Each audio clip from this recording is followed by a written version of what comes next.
बूढ़े कबूतर ने बताया कि भाग्य और बुद्धि में बड़ा कौन है।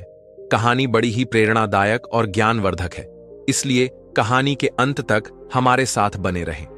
प्राचीन समय की बात है। एक बूढ़ा कबूतर और नीलकंठ पक्षी शिव मंदिर के पास एक वट वृक्ष पर बैठे हुए थे। रोज उनका उठना बैठना वहीं होता था और वे भगवान भोलेनाथ की पूर्ण श्रद्धा से भक्ति किया करते थे। एक दिन नीलकंठ और कबूतर दोनों बैठे हुए थे। नीलकंठ ने बूढ़े कबूतर से एक प्रश्न पूछा और कहा, हे मित्र कबूतर, भाग्य बड़ा या बुद्धि? इस पर कबूतर कहता है, मित्र, आपका यह प्रश्न बहुत ही दिलचस्प और विचार करने योग्य है। आपके इस प्रश्न का उत्तर आपको एक कहानी के माध्यम से मिलेगा। तुम शांत चित्त होकर बैठ जाओ, मैं तुम्हें कहानी सुनाता हूं। नीलकंठ कहता है, ठीक है, और शांत चित्त होकर बैठ जाता है। वह अपने दोनों कानों को बूढ़े कबूतर की हर बात पर लगाता है और बड़े ध्यान से इस कहानी को सुनता है। बूढ़ा कबूतर कहानी शुरू करता है और कहता है, मित्र, प्राचीन समय की बात है। एक बार ब्रह्मा जी का दरबार लगा हुआ था। सभी देवतागण दरबार में बैठे हुए थे। भाग्य और बुद्धि भी वहीं थे। ब्रह्मा जी के दरबार में बैठे बैठे बात करते करते भाग्य और बुद्धि की नोकझोंक शुरू हो गई। जब यह बहस काफी बढ़ गई तो भाग्य कहता है, जो काम मैं करता हूं वह यह बुद्धि नहीं कर सकती। बुद्धि बोली, मूर्ख मत बनो। जब मैं किसी का साथ छोड़ देती हूं तो वह आदमी पागल हो जाता है, मृत्यु को प्राप्त हो जाता है। तुम कितना भी उसका साथ दे दो, लेकिन वह मेरे बिना कुछ नहीं कर सकता। भाग्य बोला, अरे मूर्ख बुद्धि, तुम नहीं जानती कि जिसका साथ मैं छोड़ देता हूं, फिर तुम चाहे कितना भी उसके साथ रहो, उसका भला कैसे हो सकता है? जब मैं यानी उसका भाग्य ही उसके साथ नहीं रहूंगा तो क्या वह कभी भाग्यवान या धनवान हो पाएगा? नहीं, ऐसा कदापि नहीं हो सकता। भगवान ब्रह्मा के दरबार में दोनों में ऐसे ही वाद विवाद बढ़ता गया। दोनों एक दूसरे से झगड़ने लगे। बुद्धि कहने लगी, मैं बड़ी हूं और मैं ही श्रेष्ठ हूं। भाग्य कहने लगा, नहीं, तुम मुझसे बड़ी कैसे हो सकती हो? मैं बड़ा हूं और मैं ही श्रेष्ठ हूं। तभी ब्रह्मदेव ने दोनों को बहस करते हुए देखा और मन ही मन सोचा, भाग्य और बुद्धि दोनों महान देवता हैं। ये दोनों इस दुनिया के शक्तिशाली और प्रभावशाली देव हैं और यह आपस में इस तरह झगड़ रहे हैं, जो ठीक नहीं है। इनका फैसला तो मुझे ही करना होगा। ब्रह्मदेव ने बुद्धि और भाग्य से पूछा, तुम दोनों झगड़ क्यों रहे हो? भाग्य कहने लगा, ब्रह्मदेव, मैं जिस मनुष्य का साथ छोड़ देता हूं वह मनुष्य क्या कर सकता है? वह तो अपना सारा जीवन गरीबी और दरिद्रता में गुजारता है। वह अपने जीवन में कभी भी खुश नहीं रह सकता। इतना सुनते ही बुद्धि बोल उठी, नहीं ब्रह्मदेव, भाग्य झूठ कह रहा है। जब मैं किसी का साथ छोड़ देती हूं तो भाग्य चाहे उस मनुष्य का जितना भी साथ दे, वह कुछ नहीं कर सकता। बुद्धिहीन मनुष्य तो मृतक के समान होता है। भगवान ब्रह्मा ने दोनों की बात ध्यान से सुनी। उनकी बात सुनकर ब्रह्मदेव मन ही मन सोचने लगे, इन दोनों की समस्या तो बहुत गंभीर है, इसका फैसला कैसे किया जाए? फिर ब्रह्मदेव ने दोनों से कहा, ऐसे पता नहीं चलेगा, आप परीक्षण कीजिए। भाग्यदेव, आप अपने भाग्य का परीक्षण कीजिए और बुद्धिदेव, आप अपनी बुद्धि का। इसका प्रयोग करके बताइए कि तुम दोनों में से कौन बड़ा और श्रेष्ठ है। भाग्यदेव बोला, ब्रह्मदेव, जैसा आपका आदेश होगा मैं उसी का पालन करूंगा। ब्रह्मदेव ने कहा, आप मृत्युलोक को ध्यान से देखिए। ब्रह्मदेव ने भाग्यदेव और बुद्धि को मृत्युलोक दिखाया और कहा, देखो, इस जंगल में एक गरीब बुढ़िया और उसका इकलौता 20 वर्ष का बेटा झोपड़ी डालकर रहते हैं। वे बहुत ही गरीब हैं। उन्हें खाने के लिए अनाज का एक दाना भी नसीब नहीं हो रहा है। अब तुम दोनों इन पर अपने भाग्य और बुद्धि की शक्ति आजमाओ। तुम दोनों में से जो भी इस गरीब बुढ़िया के बेटे को धनवान बना देगा या सम्राट बना देगा, वही तुम दोनों में से बड़ा और श्रेष्ठ माना जाएगा। ब्रह्मदेव की बात सुनकर भाग्यदेव कहने लगा, परमपिता, यह तो छोटी सी बात है। भाग्य की बात सुनकर बुद्धि बोली, यह छोटी सी बात कैसे हो सकती है? जब तक मैं उसका साथ नहीं दूंगी तुम इसे कभी राजा नहीं बना सकते, सम्राट नहीं बना सकते। भाग्य ने कहा, बुद्धि, तुम नहीं जानती, अगर मैं उसका साथ दूंगा तो इसे राजा ही नहीं बल्कि एक महान सम्राट बनाऊंगा। बुद्धि बोली, ठीक है, हम दोनों इसी पर अपनी शक्ति का उपयोग करते हैं। इससे हमारी समस्या का फैसला हो जाएगा। जो जीतेगा वही श्रेष्ठ माना जाएगा। इसके बाद भाग्य ब्रह्मदेव से कहने लगा, ब्रह्मदेव, पहले मुझे अपनी श्रेष्ठता सिद्ध करने की अनुमति दीजिए। मुझे यहां से जाने और इस लड़के को सम्राट बनाने की आज्ञा दीजिए। ब्रह्मा जी कहते हैं, ठीक है। ब्रह्मदेव के कहते ही बुद्धि ने ब्रह्मदेव से कहा, ब्रह्मदेव, मैं इस लड़के का साथ छोड़कर आ रही हूं। उसकी बात सुनकर भाग्य ने कहा, ठीक है, तुम अभी उसका साथ छोड़ दो और ब्रह्मलोक में आ जाओ। बुद्धि भाग्य से कहने लगी, भाग्य, ध्यान रखना, कहीं ऐसा ना हो कि तुम इसे सम्राट बनाने के चक्कर में मार ही दो। यह व्यक्ति मरना नहीं चाहिए। भाग्य कहने लगा, बुद्धि, तुम यह सब दूर से देखती रहो। आज तुम्हारी हार निश्चित है, क्योंकि मैं ही तुमसे ज्यादा शक्तिशाली और बलवान हूं। बुद्धि बोली, ठीक है, मैं अभी इसी समय इस लड़के का साथ छोड़ रही हूं। ऐसा कहकर बुद्धि ने उसका साथ छोड़ दिया। बुद्धि के साथ छोड़ते ही वह लड़का अपनी शुद्ध बुद्धि खो बैठा, एक निर्गुणी बनकर रह गया, पागल और मूर्ख बन गया। अब भाग्य अपना काम करना शुरू करता है। वह देखता है कि उस व्यक्ति के पास कुछ नहीं है। एक घास फूस की बनी हुई झोपड़ी है और केवल 3 बकरियां बंधी हुई हैं। लड़का उन बकरियों के खाने के लिए पेड़ पौधों की पत्तियां काटकर लाता है और उन्हें चराता है। वह पूरा दिन इसी में गुजार देता है। उसकी स्थिति देखकर भाग्य सोचता है, ना इसके पास पहनने के लिए अच्छे वस्त्र हैं, ना ही पैरों में पहनने के लिए जूते। अब मैं इसका साथ दे रहा हूं और इसे राजा बनाकर रहूंगा। भाग्य ने पासा पलटा। जिस रास्ते से वह चरवाहा निकल रहा था, उसी रास्ते में भाग्य ने एक सुंदर सोने के जूतों की जोड़ी रख दी। लड़के का ध्यान उन जूतों पर गया, पर वह उन्हें पहचान नहीं पाया कि ये सोने के जूते हैं। उसे तो बस पैरों में पहनने के लिए जूते चाहिए थे, इसलिए उसने वे सोने के जूते पहन लिए और सोचने लगा, चलो, जूते तो मिल गए, इससे मेरा बहुत समय का काम चल जाएगा। अब जंगल से चारा लाते और बकरियों को चराते समय मेरे पैरों में कांटे नहीं लगेंगे। उन जूतों को पहनकर वह अपने घर आ जाता है। प्रतिदिन उसकी यही दिनचर्या चलती रही। वह जंगल में बकरियों को चराने जाता और जंगल से पेड़ पौधों की पत्तियां काट कर लाता और बकरियों को चराता रहता था। उसकी माता की बुद्धि भी समाप्त हो गई थी, क्योंकि बुद्धि उसे भी छोड़कर चली गई थी। भाग्य ने तो उस चरवाहे का खूब साथ दिया, लेकिन उसके जीवन में कोई बदलाव नहीं आया। भाग्य सोचने लगा कि मैंने तो इसे सम्राट बनाने का संकल्प लिया है, परंतु यह तो मुझे मूर्ख या पागल दिखाई देता है। इसका व्यवहार तो पागलों और मूर्खों की तरह हो गया है। यह सब देख रही बुद्धि ने भाग्य से कहा, क्या तुम नहीं जानते कि मैंने उसका साथ छोड़ दिया है? जब मैं किसी व्यक्ति का साथ छोड़ देती हूं तो वह ऐसा ही व्यवहार करता है। भाग्य बुद्धि से कहने लगा, मैं भी देखता हूं कि तुम क्या कर सकती हो। अब तुम भी देखोगी कि मैं क्या कर सकता हूं। उस देश के नजदीक ही एक देश का राजा चंद्रसेन था। उसका एक सौदागर था। वह अलग अलग देशों और स्थानों पर जाकर व्यापार करता था। उस सौदागर के पास व्यापार करने के लिए कुछ ऊंट थे। वह ऊंटों पर पीतल लाद कर ले जाता था और दूसरे देश में जाकर व्यापार किया करता था। एक दिन वह सौदागर उसी जंगल से गुजर रहा था जहां पर वह चरवाहा रहता था और अपनी बकरियां चराता था। वह सौदागर ऊंट लेकर जा रहा था। तभी रास्ते में जाते हुए उसकी नजर उस चरवाहे के पैरों पर पड़ी। सौदागर ने देखा कि इस चरवाहे के पैरों में तो सोने के जूते हैं और यह इनकी कोई कदर नहीं कर रहा है। इसे देखकर लगता है कि यह सोने के जूतों के बारे में तो शायद जानता भी नहीं है। सौदागर अपने ऊंट से नीचे उतरकर उस चरवाहे से पूछने लगा, भाई, तुम ये जूते कहां से लाए हो? उस चरवाहे ने उस सौदागर को बताया, ये जूते मुझे इस जंगल में रास्ते पर पड़े हुए मिले थे। सौदागर ने उस चरवाहे से पूछा, क्या तुम इन जूतों को बेचना चाहोगे? तो उस चरवाहे ने कहा, जरूर बेच दूंगा। इन्हें पहनते पहनते मुझे बहुत समय हो गया है, लेकिन यह टूटते या फटते बिल्कुल भी नहीं है। ये तो काफी समय से ऐसे ही हैं। व्यापारी ने चरवाहे से कहा, ये जूते मुझे बेच दो। इन जूतों के बदले में जो चाहो मुझसे वह ले लो।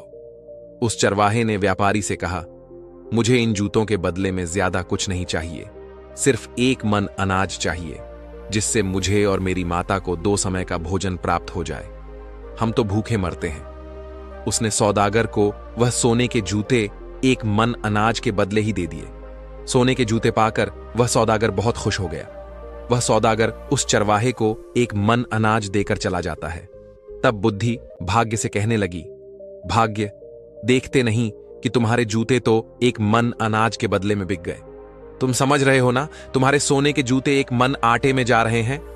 भाग्य ने बुद्धि की बात सुनकर कहा, बुद्धि, तुम चिंता मत करो, मैं जिसका साथ देता हूं उसे कोई भी राजा बनने से नहीं रोक सकता। मैं इसे एक महान सम्राट बनाकर ही रहूंगा।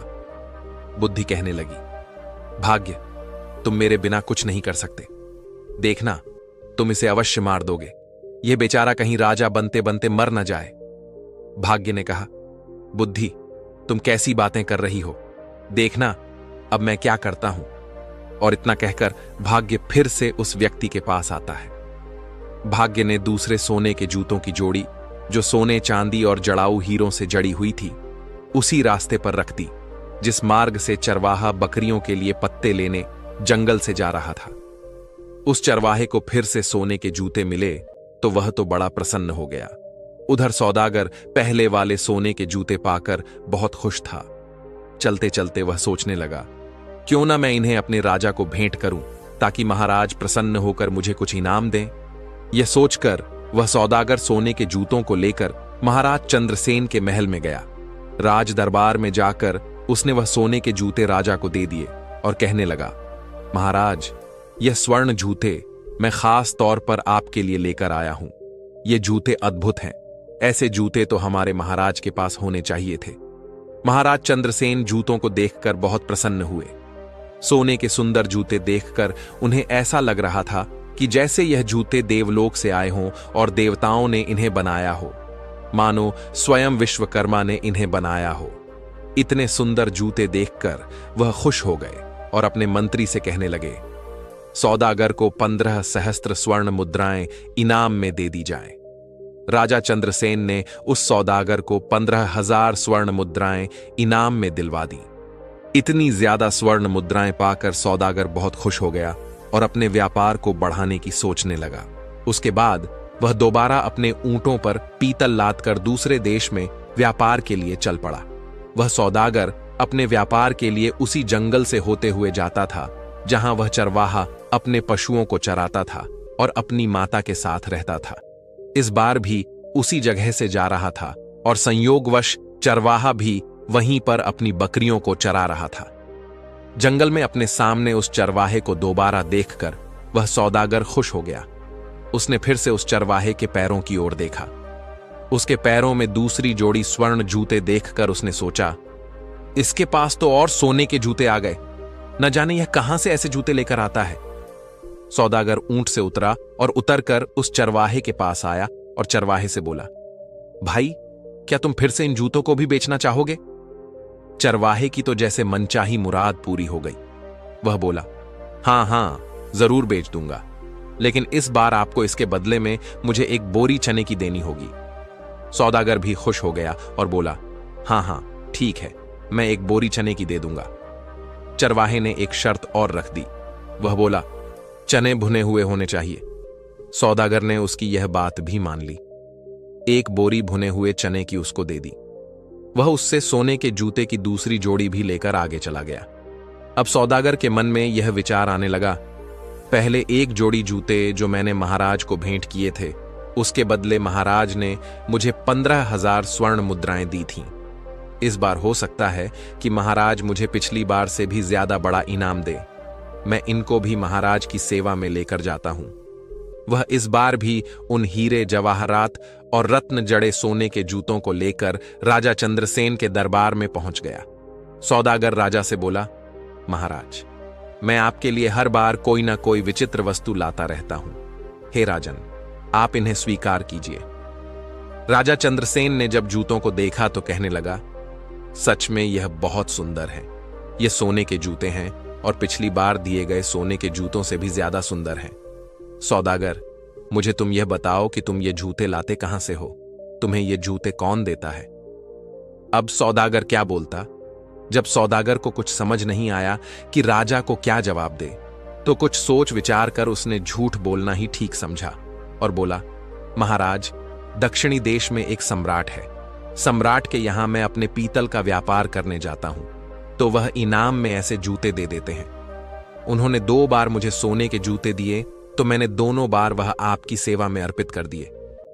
यह सुनकर राजा सौदागर से बोला, सौदागर, क्या उस राजा का कोई पुत्र है? सौदागर ने फिर झूठ बोल दिया। उसने कहा, नहीं महाराज, अभी तो वह सम्राट खुद ही कुंवारा है, उनका विवाह नहीं हुआ है। यह सुनकर राजा चंद्रसेन बोले, ठीक है सौदागर, हमारी पुत्री बहुत सुंदर है। तुम अपने उस सम्राट से जाकर मिलो और उनसे पूछो कि हम अपनी पुत्री का विवाह उससे करना चाहते हैं, क्या उन्हें मंजूर है? राजा की बात सुनकर सौदागर सोचने लगा, अब तो मैं फंस गया। मैं तो ये जूते किसी राजा से नहीं लाता बल्कि एक चरवाहे से लेकर आता हूं, लेकिन अब तो मैं झूठ बोल चुका हूं। अब मेरा क्या होगा? मैं तो अपने ही बोले हुए झूठ में फंस चुका हूं। राजा ने सौदागर को आदेश दिया, सौदागर, उस राजा के पास जाओ और किसी भी तरह उन्हें तैयार करके आओ कि वह हमारी पुत्री से विवाह करें। अब तो सौदागर और चिंता में पड़ गया। वह राज दरबार से वापस आ गया। अपने घर जाकर उसने दोबारा अपने ऊंटों पर पीतल लादा और व्यापार करने चल पड़ा। जब वह दोबारा जंगल में पहुंचा तो सोचने लगा, अगर मुझे यहां वह चरवाहा नहीं मिलता तो मुझे सोने के जूते नहीं मिलते और वे जूते मैं राजा को नहीं देता। आखिरकार झूठ बोलकर मैं राजा के क्रोध का शिकार नहीं बनता। इस चरवाहे ने मुझे भी राजा के क्रोध का शिकार बना दिया। यदि चरवाहा मुझे ना मिलता तो मैं इस धर्म संकट में नहीं फंसता। इस चरवाहे ने तो मुझे बुरी तरह फंसा दिया है। सोचते सोचते वह सौदागर उस चरवाहे की झोपड़ी पर जा पहुंचा। चरवाहा अपनी झोपड़ी पर सौदागर को आया देखकर बहुत खुश हो गया, क्योंकि वही सौदागर उसके खाने पीने की व्यवस्था करता था। कभी उसे अनाज देता था, कभी चने। उसका गुजारा जूते बेचकर इसी सौदागर से पूरा होता था, इसलिए चरवाहा उससे बहुत खुश था। वह बोला, सौदागर आइए, आपका स्वागत है। सौदागर वहीं उसके घर पर ही रुक गया। उसने अपने ऊंटों से पीतल उतार कर एक तरफ रख दिया और फिर चरवाहे से बातें करने लग पड़ा। इस समय भाग्य उस चरवाहे का साथ दे रहा था। बातें करते करते चरवाहा पीतल के बोरे पर बैठ गया। जैसे ही वह बैठा तो सभी बोरों में भरा हुआ पीतल सोने में बदल गया। चारों तरफ सोना जगमगाने लगा। यह देखकर सौदागर को यह विश्वास हो गया कि यह व्यक्ति या तो कोई जादूगर है या ईश्वर का कोई बहुत बड़ा भक्त। इस पर ईश्वर की विशेष कृपा है। अब सौदागर अपने बोले हुए झूठ के जाल में और फंसता जा रहा था। उसके मन में विचार आया, मेरे पास धन की कमी नहीं है। मैं ऐसा करता हूं कि इस चरवाहे को ही राजा बना देता हूं, सम्राट घोषित कर देता हूं। मेरे पास तो धन और सोने की कोई कमी नहीं है। मैं इसके लिए यहां जंगल में बहुत बड़ा किला बनवा देता हूं, दुर्ग बना देता हूं। उस दुर्ग का मालिक इसे बना दूंगा और मैं उसका मंत्री बन जाऊंगा। यहां के जो जागीरदार हैं उनसे बहुत सारी जमीन खरीद लूंगा। इस महीने के 2 महीने बाद राजा के पास जाऊंगा और बता दूंगा, यही सम्राट है। अब सौदागर षड्यंत्र रचने लगा। भाग्य बुद्धि से कहने लगा, बुद्धि, तुम देखती जाओ कि मैं क्या करता हूं। देखना, यही सौदागर अब चरवाहे को सम्राट बनाएगा। बुद्धि ने फिर से भाग्य से कहा, कहीं ऐसा ना हो कि राजा बनते बनते यह मर ही जाए, क्योंकि इस समय इसके पास बुद्धि नहीं है। जब यह बात भाग्य ने सुनी तो बोला, बुद्धि, तुम इतना घमंड मत करो, तुम अपना ज्यादा दिमाग मत लगाओ, यह सम्राट अवश्य बनेगा। दूसरी ओर सौदागर चरवाहे से कहने लगा, चरवाहे, मैं तुम्हें यहां का सम्राट बना देता हूं और तुम्हारे रहने के लिए एक बड़ा महल भी बनवाऊंगा। सौदागर में बुद्धि थी, क्योंकि उसका साथ बुद्धि दे रही थी, लेकिन बुद्धि ने चरवाहे और उसकी माता का साथ छोड़ दिया था। चरवाहा सौदागर से बोला, भाई ठीक है, तुम्हें जो ठीक लगे वह करो, लेकिन एक बात है, मेरी इन बकरियों को मत छोड़ना। मैं इन बकरियों को हमेशा अपने पास ही रखूंगा। चरवाहे में बुद्धि तो थी नहीं। उसकी बात सुनकर सौदागर सोचने लगा, यह व्यक्ति कितना बड़ा मूर्ख है। मैं इसे राजा बना रहा हूं और इसे बकरियों की पड़ी है। यह कैसी बातें कर रहा है। फिर भी सौदागर बोला, ठीक है। सौदागर को मन ही मन राजा का डर सता रहा था। राजा ने उसे कहा था कि तुम्हें उस सम्राट से पूछकर आना है और मेरी लड़की का विवाह उसके साथ करवाना है। इसलिए उस चरवाहे को सम्राट बनाने के चक्कर में सौदागर ने चरवाहे की बात पर ध्यान नहीं दिया। उसने किले की नींव डलवा दी और निर्माण शुरू करवा दिया। जल्दी ही उसने एक बहुत बड़ा, सुंदर और शानदार महल चरवाहे के लिए तैयार करवा दिया। सौदागर ने आसपास के सभी जागीरदारों से जमीन खरीद ली और चरवाहे के लिए एक सेना भी बनानी शुरू कर दी। नौकर चाकर, दास दासियां रखीं। ये सब देखकर वह बुद्धिहीन चरवाहा मन ही मन सोचने लगा, ना जाने यह सौदागर कहां से आ गया। इसने तो हमारी जिंदगी खराब कर दी। अब तो मुझे अपनी बकरियों को चराने के लिए भी समय नहीं मिलता है। यह हमेशा बातें करने में लगा रहता है। चरवाहे का तो अब भी वही हाल था। वह बकरियों को जंगल में ले जाता और चराकर वापस लाता। सौदागर ने उसके लिए राजसी वस्त्र सिलवाए, उसके शीश पर मुकुट रखा, लेकिन चरवाहे ने अपना स्वभाव नहीं बदला। वह सौदागर से कहने लगा, तुम्हें जो भी ठीक लगे वह करो, परंतु मेरी बकरियां कहीं नहीं जानी चाहिए। अगर मेरी बकरियां चली गईं तो मैं तुम्हें जीवित नहीं छोड़ूंगा। तुमने इतनी भीड़ इकट्ठा कर ली है, हमारा जीवन खराब कर दिया है। सौदागर कहने लगा, अरे चरवाहे, मैंने तो तुम्हें राजा बना दिया है, मैं तुम्हारा मंत्री बनूंगा। लेकिन उस चरवाहे की समझ में यह सब कुछ नहीं आ रहा था। दोस्तों, अब भाग्य बुद्धि से कहने लगा, बुद्धि देखो, मैंने इस चरवाहे को राजा बना दिया है। अब यह एक किले का मालिक बन चुका है। बुद्धि कहने लगी, अरे भाग्य, तुम क्यों झूठ बोल रहे हो? यहां बैठे हुए समस्त देवता इस बात का फैसला करेंगे कि तुमने इसे राजा बना दिया या नहीं, या यह अब भी वही चरवाहा है। दोस्तों, अब ब्रह्मदेव कहने लगे कि भाग्य, इस चरवाहे में तो अभी तक कोई परिवर्तन नहीं हुआ है। यह तो अब भी वही चरवाहा है। अभी तुम जीते नहीं हो। अब तो बुद्धि बोलने लगी कि ब्रह्मदेव, ऐसा होगा ही नहीं, क्योंकि जब तक मैं चरवाहे का साथ नहीं दूंगी तब तक चरवाहा राजा तो बनेगा ही नहीं, बल्कि उसके प्राण भी संकट में आ जाएंगे। यह मूर्खता करेगा और मारा जाएगा। परंतु भाग्य बोला, बुद्धि, मैं उसका साथ दूंगा तो तुम कुछ नहीं कर सकोगी। तुम बैठी रहो और तमाशा देखती रहो। भाग्य फिर उस चरवाहे के पास आ जाता है। सौदागर ने क्या किया? उसने जो उस चरवाहे की 3 बकरियां थीं, उन्हें भी किसी बकरियां खरीदने वाले को बेच दिया।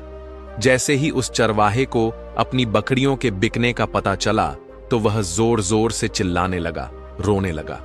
जब उसके सैनिकों ने, दरबारियों ने और अन्य लोगों ने देखा कि राजा तो ऐसा कर रहा है, तो उन्हें लगा कि शायद राजा पागल हो गया है। अब सौदागर ने उस चरवाहे को समझाया कि तुम ऐसा क्यों कर रहे हो? तुम ऐसी मूर्खता क्यों कर रहे हो? ये तो 3 बकरियां थीं। मैं तुम्हें ऐसी बहुत सी बकरियां दिलवा दूंगा। सौदागर की यह बात सुनकर चरवाहा मान जाता है और वह चरवाहा सौदागर के पीछे पड़ गया कि चलिए, मुझे आज ही बकरियां खरीद कर दीजिए। सौदागर उस चरवाहे से कहने लगा, देखो भाई, अब तुम सम्राट बन गए हो, राजा बन गए हो। तुम ऐसी छोटी छोटी बातें क्यों करते हो? बच्चों जैसी बातें मत करो। मैं तो तुम्हारा विवाह करवाऊंगा। अपनी माता से पूछो। हमारे यहां के राजा चंद्रसेन, उनकी पुत्री बहुत ही सुंदर है, उनसे तुम्हारी शादी करवाऊंगा। लेकिन चरवाहे में तो बुद्धि ही नहीं थी। वह सौदागर से कहने लगा, तुम मेरा क्या विवाह करवाओगे? और उसकी माता भी कहने लगी, अब विवाह से क्या होगा? हमारी जिंदगी को तो तूने खराब कर ही दिया है। तुमने हमें इतनी भीड़ भाड़ में लाकर पटक दिया है। कहां हम इतनी शांति से रहते थे, अपनी बकरियां चराते थे और अपनी झोपड़ी में मजे से रहते थे।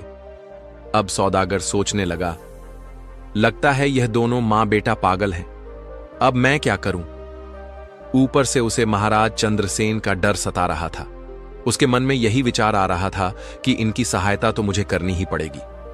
तक 6 महीने का समय पूरा हो गया। अब सौदागर अपने देश में महाराज चंद्रसेन के पास पहुंचा। महाराजा से कहने लगा कि महाराज, अब आप अपने नाई और पंडित को भेज दीजिए। मैंने अपने सम्राट को मना लिया है। वह आपकी लड़की से शादी करने के लिए तैयार है। यह सुनकर राजा चंद्रसेन ने नाई और ब्राह्मण को बुलाया और उन दोनों को सौदागर के साथ सम्राट के पास भेज दिया। सौदागर उन दोनों को लेकर चल पड़ा और वह उनको चरवाहे के महल में लेकर आया। उसने चरवाहे को राजसी वस्त्र पहनाए। चरवाहा सौदागर से कहने लगा, यह तुम क्या कर रहे हो? ऐसे भी कहीं विवाह होते हैं? सौदागर बोला, अब तुम चुप रहना, अब बिल्कुल भी मत बोलना, नहीं तो महाराज चंद्रसेन तुम्हें और मुझे दोनों को फांसी की सजा दे देंगे। इस बात का ध्यान रखना कि अब तुम्हें बोलना नहीं है। सौदागर के मुंह से फांसी की बात सुनकर चरवाहा बुरी तरह से डर जाता है और उसकी बात मान जाता है। राजा के नाई और ब्राह्मण उसकी सगाई कर देते हैं और शुभ मुहूर्त देखकर विवाह का दिन तय करके उसे बोल देते हैं कि आपको इस दिन बारात लेकर महल में आना है। इसके बाद नाई और ब्राह्मण वापस अपने देश को लौट जाते हैं। उनके महल में पहुंचने के बाद राजा ने उनसे पूछा कि सम्राट कैसा है। नाई और ब्राह्मण बोले, महाराज, उसके पास तो किसी चीज की कमी नहीं है, बहुत सारा सोना है, खजाने भरे पड़े हैं, वह तो बहुत ही महान राजा दिखाई पड़ता है। बात सुनकर राजा चंद्रसेन भी बड़े प्रसन्न हुए। अब तो राजा चंद्रसेन ने भी शादी की तैयारी शुरू कर दी। धीरे धीरे समय बीतता गया और विवाह का शुभ दिन नजदीक आ पहुंचा। विवाह के दिन सौदागर ने चरवाहे को खूब सजाया, दूल्हा बनाया और एक सुंदर रथ में बिठाकर उसकी बारात लेकर चल पड़ा। इधर सौदागर चरवाहे को शादी के लिए लेकर जा रहा था। उधर भाग्य बुद्धि से कहने लगा, देखो बुद्धि, अब मैं चरवाहे का विवाह भी राजा की पुत्री से करवा रहा हूं। बुद्धि मुस्कुराकर बोली, भाग्य, बस देखते जाओ, तुमने अभी इसकी मृत्यु का षड्यंत्र रच दिया है। तुम्हें भी पछतावा होगा कि तुमने यह क्या कर दिया है। यह चरवाहा भी तुम्हारे जाल में फंस चुका है। तुम तो इसे राजा बनाने की बात कर रहे हो। देखते जाओ, तुम्हारे कारण अब यह चरवाहा अपने प्राण खो देगा।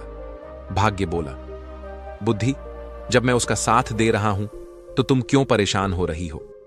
बस तुम देखती रहो कि मैं क्या करता हूं। कुछ दिन का सफर तय करने के बाद चरवाहे की बारात राजा चंद्रसेन के यहां पहुंच जाती है। जब राजा ने देखा कि बारात पहुंच चुकी है तो अपने मंत्रियों के साथ ढेर सारे उपहार लेकर बारात का स्वागत करने के लिए नगर के द्वार की ओर चल पड़ा। दूसरी ओर जब चरवाहे ने देखा कि सामने से ढाल तलवार लेकर कोई राजा सेना के साथ आ रहा है तो वह बुरी तरह डर गया और वह अपने रथ से उतरकर भागने लगा। चरवाहे को भागता देखकर सौदागर ने सोचा, यह तो पक्का मुझे मरवाएगा। सौदागर भी रथ से उतरकर पकड़ने के लिए उसके पीछे पीछे भागता है और उसे पकड़ लेता है। सौदागर पकड़कर उसे समझाता है कि राजा तुम्हें भी मार देगा और मुझे भी। तुम ऐसे क्यों भाग रहे हो? चरवाहा डर गया और बोला, ठीक है, लेकिन तुम्हें हर समय मेरे साथ ही रहना पड़ेगा। सौदागर के हां करने पर वह सौदागर के साथ वापस आ गया। सौदागर से कहने लगा कि यह राजा तो तलवार लेकर आ रहा है, कहीं हमें काटेंगे तो नहीं। सौदागर ने कहा, चिंता मत करो, वह तुम्हें कुछ नहीं कहेंगे। तुम्हारा विवाह होगा, तुम्हें दुल्हन मिलेगी, तुम डरो मत। इतना सुनकर वह चरवाहा वापस आकर अपने रथ पर बैठ जाता है। राजा ने देखा, चरवाहा बना राजा देखने में तो बहुत सुंदर था। उसने बारात का स्वागत किया। अपने कहे अनुसार सौदागर हर जगह उसके साथ साथ जा रहा था। जब मंडप में जाने का समय हुआ तो सौदागर धर्म संकट में फंस गया कि वहां भी उसे साथ ही जाना पड़ रहा था। वह मंडप में पीछे बैठ गया। राजा चंद्रसेन कहने लगा, सौदागर, तुम इसके साथ साथ क्यों रहते हो? तो सौदागर बोला, महाराज, मैं इनका मंत्री हूं, इन्होंने मुझे अपना मंत्री बनाया है। राजा ने अपनी पुत्री का विवाह उस चरवाहे के साथ कर दिया। इस तरह राजा ने निश्चित दिन अपनी पुत्री का विवाह उस चरवाहे से कर दिया। शादी हो जाने के बाद राजा ने दामाद को महल का ही एक भाग दे दिया। राजा का कोई पुत्र नहीं था तथा वह दामाद को अपने पास ही रखना चाहता था ताकि राज सिंहासन बाद में उसे सौंप सके। अब सौदागर को रहने के लिए अलग स्थान दे दिया गया। सौदागर मन ही मन घबरा रहा था कि कहीं चरवाहा भेद न खोल दे। चरवाहा बहुत प्रसन्न था। यह देखकर बुद्धि मुस्कुराई तो भाग्य बोला, देखती रहो, मैंने इसका विवाह राजा की पुत्री के साथ करवा दिया है। अब यह चरवाहा सम्राट बनने ही वाला है। भाग्य की यह बात सुनकर बुद्धि कहने लगी, अरे भाग्य, तुम क्यों बेवकूफ बन रहे हो? तुम जानते हो कि उसे कुछ पता ही नहीं है कि राजा क्या होता है, विवाह क्या होता है। वह तो कुछ जानता ही नहीं है। उसकी तो मृत्यु निकट आ गई है, वह तो मरने वाला है। भाग्य कहता है, यह तुम क्या कह रही हो? बुद्धि बोली, मैं सच कह रही हूं। मैंने जब इसका साथ छोड़ा था यह तो उसी समय मर गया था, क्योंकि बुद्धिहीन व्यक्ति तो वैसे ही मृतक के समान होता है। अब यह बेचारा मारा जाएगा। तुम तो बस इसे बचाने की कोशिश करो। अब यह मरने वाला है, आप इसे बचाइए। भाग्य बोला, यह मरेगा क्यों? इसकी शादी हो गई है, अब यह आराम से वहां पर रहेगा और फिर सम्राट बनेगा। राज परिवार की परंपरा के अनुसार राजकुमारी वधू के वेश में सज संवर कर खाना लेकर रात को अपने पति के कक्ष में गई। चरवाहे ने इतनी सुंदरता से सजी और आभूषणों से लदी कन्या सपनों में भी नहीं देखी थी। वह डर गया। उस बुद्धिहीन चरवाहे को बचपन में अपनी दादी की सुनाई हुई कहानी याद आ गई, जिसमें एक राक्षसी सुंदरी का भेष बनाकर गहनों से सजी धजी एक पुरुष को खा जाती है। उसके मन में विचार आया, यह कोई राक्षसी तो नहीं है जो उसे खाने के लिए आई है। उसने बचपन में सुन रखा था कि राक्षसी सुंदर रूप धारण करके आदमियों का खून पी लेती है और उन्हें मार डालती है। उसने सोचा, राक्षसी के हाथ पड़ने से तो अच्छा है कि मैं यहां से भाग जाऊं। यही सोचकर वह उठा और राजकुमारी को धक्का देकर गिराता हुआ, चिल्लाता हुआ कमरे से निकल भागा। भागता भागता वह सीधे नदी के किनारे पहुंचा और पानी में कूद गया। जब उसे पानी में भी अपनी मृत्यु दिखाई दी तो वह पानी से निकला और नदी के एक किनारे पर बैठ गया। राजकुमारी के अपमान की बात सुनकर राजा आगबबूला हो गया। राजा ने अपने सैनिकों को जल्दी से चरवाहे को ढूंढ लाने के लिए भेजा। राजा के सैनिकों ने उसे एक नदी के किनारे पर बैठा देख लिया। वे उसे पकड़कर राजा के पास ले आए। उसे देखकर राजा को क्रोध आ गया। उसने चरवाहे को कठोर दंड देने का निश्चय किया। राजा ने आदेश जारी कर दिया कि अगली सुबह उसे मृत्यु दंड दिया जाएगा। इसे कारागार में डाल दो। यह सब भाग्य अपनी आंखों से देखते हुए अपना माथा ठोक रहे थे और सोच रहे थे, यह तो बिल्कुल मूर्ख निकला। मूर्ख ने मेरी सारी योजना ही चौपट कर दी। तभी बुद्धि मुस्कुराते हुए उनके पास आई। बुद्धि ने भाग्य से कहा, आखिर तुम हार ही गए। देख लिया तुमने, तुम्हारे लाख राजा बनाने से भी वह राजा बन न सका। अब इस आदमी को सजा होने जा रही है। बुद्धि ने भाग्य से कहा, देखा भाग्य, बुद्धि के बिना वह मारा जाने वाला है। बोलो, क्या कहते हो? निराश होकर भाग्य बोला, अगर तुम इस आदमी को बचा लो तो मैं हार मान लूंगा। बुद्धि ने हंसकर कहा, तो ठीक है, अब मेरा कमाल देखो। देखो मैं इसे कैसे बचाती हूं। इतना कहकर बुद्धि ने चरवाहे में प्रवेश किया। जैसे ही बुद्धि ने चरवाहे में प्रवेश किया, चरवाहा अपने बचाव की नई नई तरकीबें सोचने लगा। दूसरे दिन जब चरवाहे को मृत्यु दंड के लिए राजा के सामने पेश किया गया तो चरवाहा बोला, महाराज, आप मेरे ससुर हैं। क्या मैं आपसे पूछ सकता हूं कि आप किस अपराध में मुझे मृत्यु दंड देने चले हैं? राजा बोला, तुमने मेरी पुत्री का तिरस्कार करके मेरा घोर अपमान किया है, इसका तुम्हें दंड दिया जाएगा। तब चरवाहा बोला, राजन, मेरे कुल में मान्यता है कि विवाह के पश्चात पहली रात को यदि वर वधू की जानकारी में कोई व्यक्ति नदी में डूब मरे तो वधू विधवा हो जाती है या संतानहीन रह जाती है। जब आपकी पुत्री कमरे में आई तभी नदी की ओर से बचाओ बचाओ चिल्लाने की आवाज मेरे कानों में पड़ी। मैं अपने आप को रोक न सका और तुरंत उठकर डूबने वाले को बचाने के लिए नदी पर चला गया था। अगर यह मेरा दोष है तो आप मुझे अवश्य दंड दें।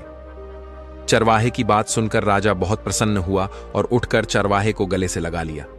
वह बोला, हमारे बाद तुम ही इस देश के राजा बनोगे। पिता पुत्री ने लज्जित होकर अपने असभ्य व्यवहार के लिए माफी मांगी और फिर तीनों खुशी खुशी महल के अंदर चले गए। उधर ब्रह्मा के दरबार में बुद्धि और भाग्य का फैसला हो चुका था। समस्त देवता बुद्धि की जय जयकार करने में लगे थे। वे कहने लगे, भाग्य, तुम कुछ नहीं कर सकते।